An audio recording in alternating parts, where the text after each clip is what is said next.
Hi, welcome to Talking Insights, the podcast that explores the trends, challenges, and big ideas shaping the world of market research and insights. I'm your host, António, and today we're diving into a topic that's become critical in a world defined by disruption: pricing power.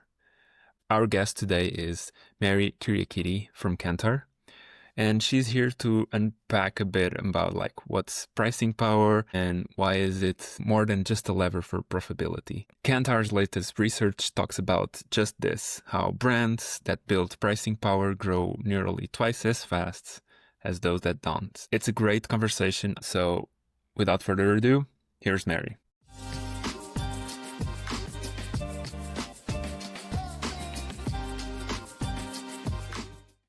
Mary, thank you so much for being here. Thank you so much for your time, for being on the Talking Insights podcast. I want to start by asking more about you and also about pricing power, because this episode is about this thing about pricing power. I just want to ask, what is it? How do you define in today's markets? And tell me everything. First of all, I want to say that it's a pleasure to be here. Thank you very much for inviting me. And yes, I'd love to speak about pricing power, or what we call pricing power effectively is the brand's ability to hold or raise prices without losing many customers. I mean, some will be lost, but without losing many. So it's not just about the price that a brand will charge, but what people believe that this brand is worth. So it's very important to mention this very early on. It's not just about the price tag. So if a brand can increase their price and then buyers will continue to prefer them and buy them, this is what pricing power is. If, let's say, there is a small price bump will send your customers to the cheaper alternative, then you don't have it. That's a very nice way, or a very easy way to understand, without looking at your brand tracker, at your metrics, to understand whether you've got it or not. But effectively, at its core, pricing power reflects the strength of a brand in the consumer's mind. This is what it is. Okay. So this is based on Kantar's research recently published. And I was reading it a couple of days ago, and you said in the research that there's a 67% increase in brand value for companies that strengthen their pricing power. Yeah. What did these brands did differently than the others? Right. Yes. So first of all, I would like to say that the one striking change, I suppose, over the last few years is that the costs have been rising and there's been more competition, because a lot of competitors with the rise of private labels have emerged. There are many cheaper competitors around. So pricing power has worked for these brands that you say that have succeeded. It has worked almost like a cushion, right? Because they've been able to raise their prices or hold them without losing as many customers. And I suppose if we were to decode what it is that they have done, they've done a few things differently. And I can give you five things to make it more digestible. So first of all, they invested in brand building consistently, right? And during this time that I described just now, everything is tougher and the budgets are more tight. So I suppose it's more tempting to give in and stop investing in brand building. But you see, these brands, they have continued to nurture their customer relationships. So their long-term thinking has paid off. Secondly, they have focused on meaningful difference. We often talk about meaningful difference, always actually we do, because what we support and what the data supports is that it's not just about awareness. It's about that real emotional and functional distinctions that brands can make. So this is what drives pricing power. Our data shows that it's 94% of it, in fact, a combination of being meaningful and being different. And then thirdly, they have aligned their price with their perceived value. And they have communicated this clearly, right? So consumers had no confusion. They didn't have to second guess about what it is that this brand offers and whether it is worth it. And then the fourth thing that they've avoided over discounting, which is quite usual. It's something that we observe all the time, but instead they have trained almost people to wait rather than training people to wait for deals. They have been reminding them why they prefer this brand. And then the fifth, which links very well with what we talk about when it is, I suppose, at the superficial level, pricing power is a metric, right? So it allows you to link your marketing objectives to your financial outcome. So instead of just recording, monitoring market share, they have made pricing power one of those tracked metrics that is being monitored frequently, and then it's being recorded in the boardroom as well. And that has created alignment across teams. So you see, these brands, if I was to summarize, these brands didn't chase price effectively. They kept on building value, and the market has rewarded them for it. It's all about the communication, I guess. Like if you have a strong message, if you have a strong value and a good value proposition, I guess. But if you have a strong communication in the brand, it'll pay off.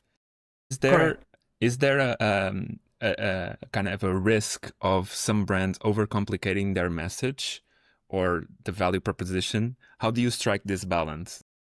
There is a risk, I suppose.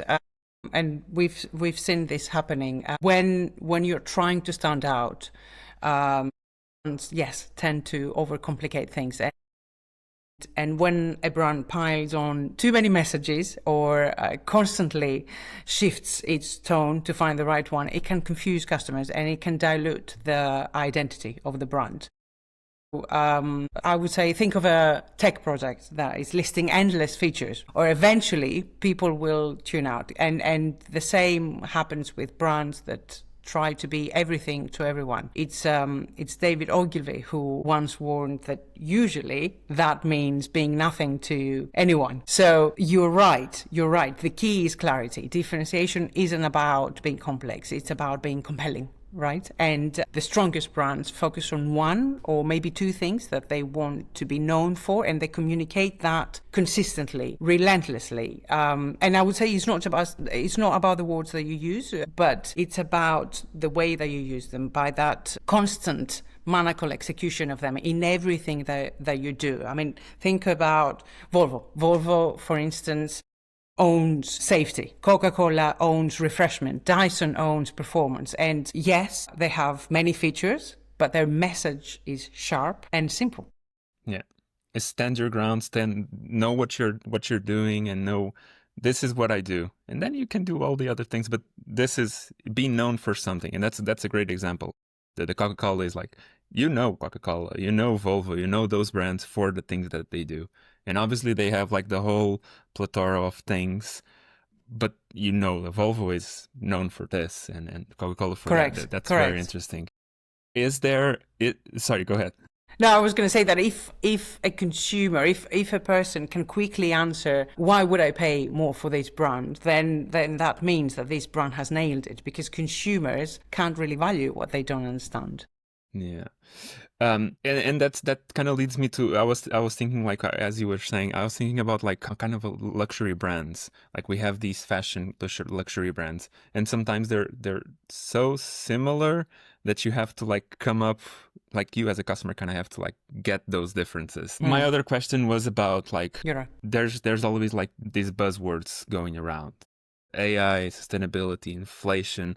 There's always like all these things. How do you see this reshaping the marketplace for these brands? You're right.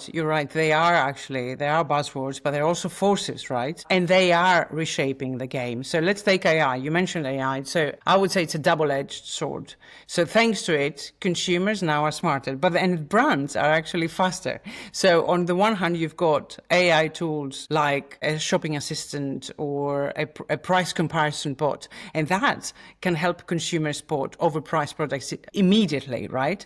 And that puts pressure on brands to justify every penny. But there's also the flip side of that, which is that if a brand is genuinely preferred, if people have a positive bias towards a brand, then that it's top rated and trusted, AI will likely recommend it. And even actually, if it's not the cheapest, because AI, I would say, kind of punishes the mediocre and rewards the meaningful. And we see that AI environments prioritize brand entities over keywords. So salience alone, I would say, is not going to cut it. It's savvy marketers need to train AI models in their favor. So invest in that brand narratives that make their brands both distinctive and emotionally resonant. But when it comes to sustainability, for instance, that kind of buzzword or that kind of force has moved from a nice to have to a must have. So many customers, especially the younger ones, are willing to pay more for brands that align with their values. This is what the data says. And Patagonia is a great example. But it's not just about the jacket in this case. It's about a mission, the emotional connection. This is what builds pricing power. But again, we need to beware of greenwashing, right? Because if our sustainability claims aren't backed up by real action, then consumers will call it out, and then that damages the trust. So it's a type of thing. Sustainability is the type of thing that needs to be embedded into the brand's DNA, not just in the marketing. And then you mentioned also inflation. Inflation is like the ultimate stress test. So when the costs rise, only the strong brands can raise pricing without losing many of their customers. And yes, consumers will cut back. This is what we do. We reprioritize all the time, but we cut the second favorite cereal, not the one we love the most, that we prefer the most. So the middle gets squeezed, and then the top brands hold firm or even gain ground sometimes. Yeah.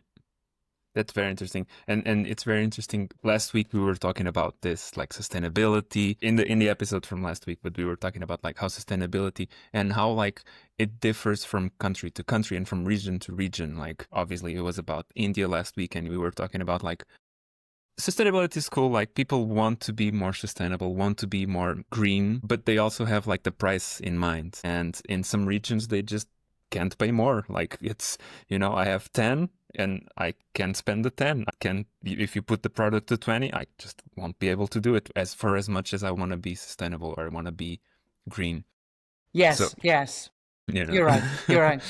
I was going to kind of lead to like a comment or like a kind of a question about like if a brand leader or anyone that's out there that's listened to this and realized that, well, my pricing power is not that good, it's actually kind of weak.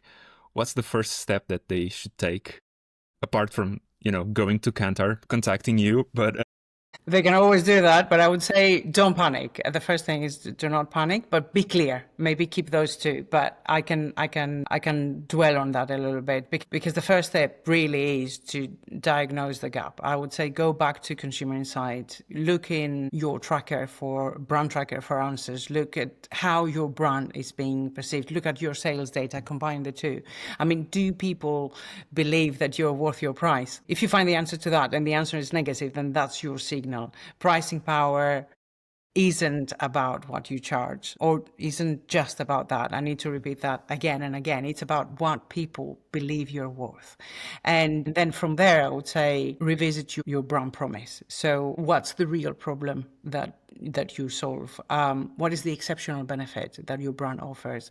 Find the potential tensions that your brand can help resolve, and then that's how you decide where to play, and this is where you begin to build your meaningful difference. And we know, as we said before, that is the biggest driver of pricing power. And then align your price to your perceived value. If it's a mismatch, you're not going to go far. You've got to fix that. And then finally, I would say always think about the long term. Pricing power is kind of a brand asset. It's not a quarterly tactic. So if you invest in your brand equity, and you can do this through advertising, you can do this through innovation, customer experience, and our data shows that brands that improve their pricing power grow brand value twice as fast as those that don't. Yes, so I would say maybe 4 steps this time. But yes, certainly start with a no panic and be clear in your mind. Nice. Well, Mary, thank you so much for the conversation. I think it was really interesting. I hope everyone that's listening learned something new and kind of makes them rethink the way that they're positioning themselves and really understand that it's about communication. It's about the message that you put out there, and be strong about it, and be, just make sure that it's the one that's the right one for you. And sometimes it just takes a while to think about it, but it's worth it. Yes, absolutely, it's worth it. When you get to this place, you will know you've made it, and you will know that. I mean, if you commit to building value, consumers see it and they feel it and they believe in it, and you can see them coming back, and there's gradually, eventually, you even earn the right to command the price premium. This is what we're talking about. Thank you. This was a very interesting conversation. Thank you so much. You also wrote an article for Research Roll. I will link it on the description of this episode. So if anyone listening wants to read more about it or learn more about the research at Kantar about pricing power, the links are there. I think it's really an interesting topic, and I just can't thank you enough, Mary. Thank you very much for the conversation. It is indeed. Thank you. All right. Bye for now. Bye. All right, and that's all for today. Thank you so much for listening. And as I said, there's all the links in the descriptions. You can find more about Kantar's research on pricing power. I hope you enjoyed the conversation, learned something new, and I will see you back next week. Bye.